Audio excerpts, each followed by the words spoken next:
J'espère que vous allez bien. Ñu teewaat ci leçon yi nga xam ni moo concerné grammaire française ñu koy teewal ay leçon loolu tey nag automatiquement ñu ñëwaat ci leçon yi ñu dara ko tey ci le pronom personnel ou bien les pronoms personnels sujet. Ginnaaw loolu ñu leen di dalal seen chaîne di la comprendre le grammaire français en wolof. ñun man di ko suivre particulière les grammaires différentes yi nga xam ne ñu ngi ko fi teewal mu doon lu leen di amal njariñ mu nekk loo xam ne nekkul pratique waaye dafa nekk loo xam ne dafa bokk ci grammaire. Il faut képp koo xam ne yaa ngi ci gëstu muy français bu doon war nga koo xam d'abord. Voilà, suñu desoo tey di wax ngeen abonné te partager pour être le premier à savoir quand une nouvelle vidéo est disponible. ngeen bës ko notification bi ngir vidéo yi ñu mën a dugal ngeen mën see jot mu yëgal leen ko ngeen mën ko suivre l'un après l'autre benn par benn. Donc suñu desoo tey kon ñu concerné des pronoms personnels sujet. ñu ñëw ci exemple Jamal di à Kamal. Jamal tur la dafa wax Kamal ne ko je suppose ou bien je suppose que tu as vu Ahmed, il devrait être ici.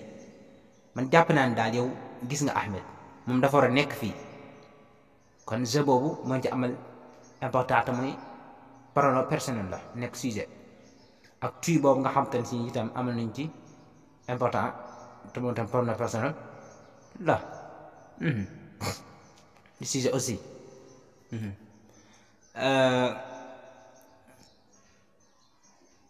Tey il boobu itam noonu pronom personnel la. ñu ñëw ci xaaj yi nga xam te ne pronom personnel yi am nañ ko. Exemple ba tey Jamal di à Kamal. Jamal wax na Kamal je suppose que tu as vu Ahmed, il devrait être ici. loolu jaaroon nañ ci. Je désigne Jamal qui parle. Je li muy tekki mooy Jamal maanaam je moo Jamal googu moo tax waaye je waaw je boobu li muy tekki moom mooy Jamal da remplacer foofu Jamal bi nga xam ni moom mooy wax. tu désignes Kamal ak on s'adresse petit moom fi ñu koy waxee ni jur mooy Kamal moom lay tekk foofu la remplacer kon Kamal mi nga xam ni moom la ñu waxanteel moom la ñu waxal. Et il désigne Ahmed dont il vient de parler. Il moom foofu li mu fi tekki mooy Ahmed mu ko daan il devrait être ici kon il boobu Ahmed da ci junju moom la remplacer Ahmed bi nga xam ni ci moom la ñu wax ci moom la ñu waxtaan. Donc ñu gis ne kon pronom personnel dafa am ay xaaj yoo xamante ne si ni pronom personnel am na ko.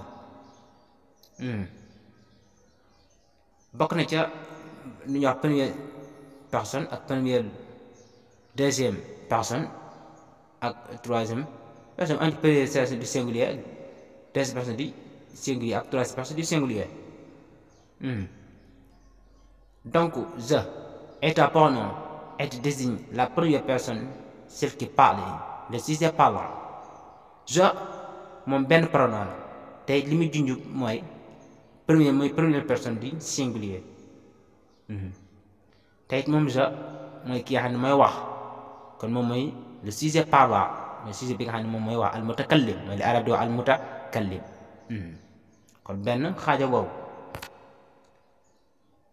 ñaareelu xaaj tu deuxième personne du singulier est un pronom et il désigne la deuxième personne celle à qui l'on s'adresse l'interlocuteur. tu moom benn pronom la te moom day junj mooy deuxième personne du singulier moom tu te moom mooy kii xam ne moom la ñuy waxal l'interlocuteur moom mooy kii xam ne moom la ñuy waxanteel moom tu. troisième personne du singulier nekk il ou elle bu dee ci féminin wala masculin. ñoom ñaar est un pronom et il désigne la troisième personne, l'être ou la chose dont on parle ou qui est présent au moment où l'on parle.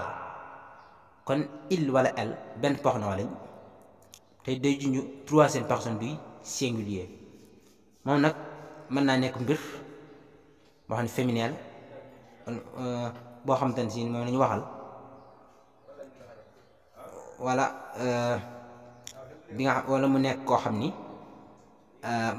maanaam dafa teew fi ñu koy waxee ñu ne il wala elle wala mu nekk koo xam te ne si ni dafa absent néew fa. lu mën a xew daal mooy troisième personne du singulier. ñoo ci beneen xaaj bi te mooy dañuy gis ni pronom personnel ñaareel xaaj bi moom mooy ci pluriel ni gis itam amaan na ay xaaj foofu muy première personne du pluriel, deuxième personne du pluriel ak troisième personne du pluriel. bi ci njëkk mooy nous désigne la première personne, ceux qui parlent. nous li mu junj moom mooy première personne du pluriel, mooy ñi nga xam te ne ñoom ñooy wax. ñaareel mooy vous désigne la deuxième personne, celle à qui l'on s'adresse.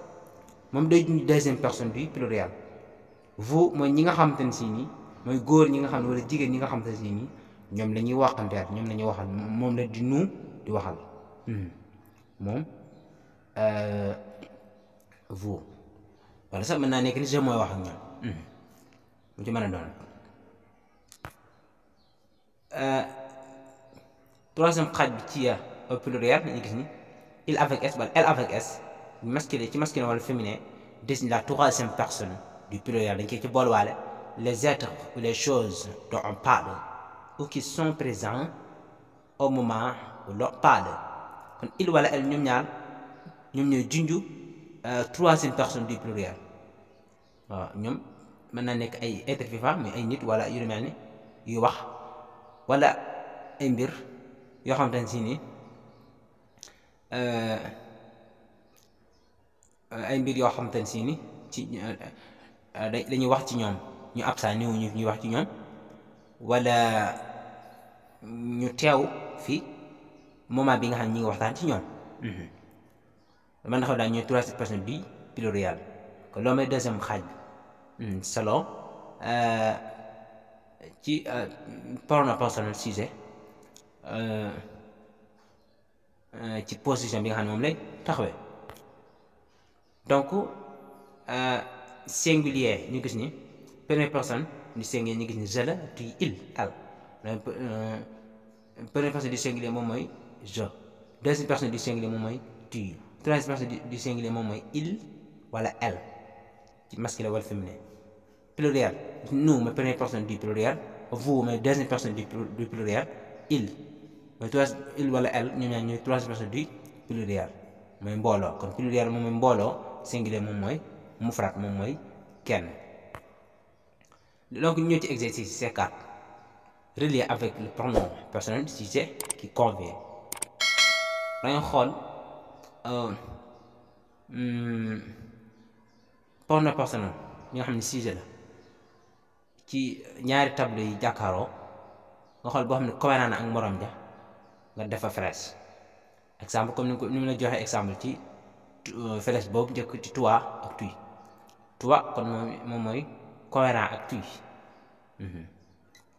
nga gis ni je, il, tu, il, elle. nga xool benn lëm dëppar nga daal koy kii.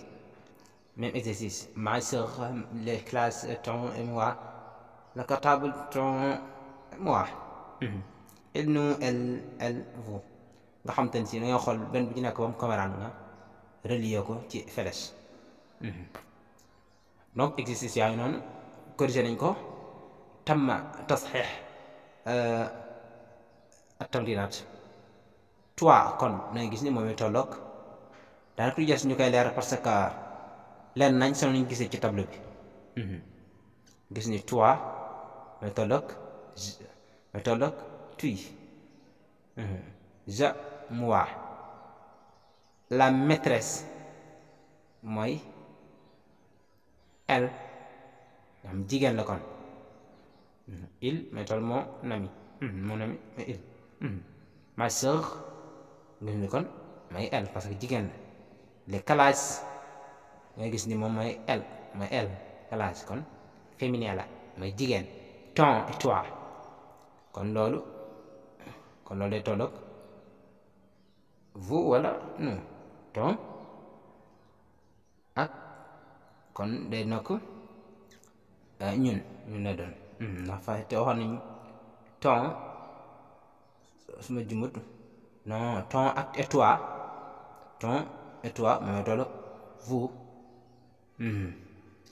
ton et moi mooy tolloog nous waaw noonu lay demee kon loolu mooy exercice yi def j'espère que ni leçon bi moom leer na nañu ak ni pratiquer les exercices yi ci C4 bu doon loo xam ne loolu nañu na nekk lu clair nga xamante ne si nii di leen ñaanal jàmm di leen wax dig daje beneen yoon di wax ngeen abonné fekk abonné ngeen te partagé te bës ko notification gi ngeen mën a jot vidéo yi nga xam ne ñoo bees di duggaat mën leen ko leeral détail leen ko ngeen mën ko siifoo leen nappal dootul kon ila liqa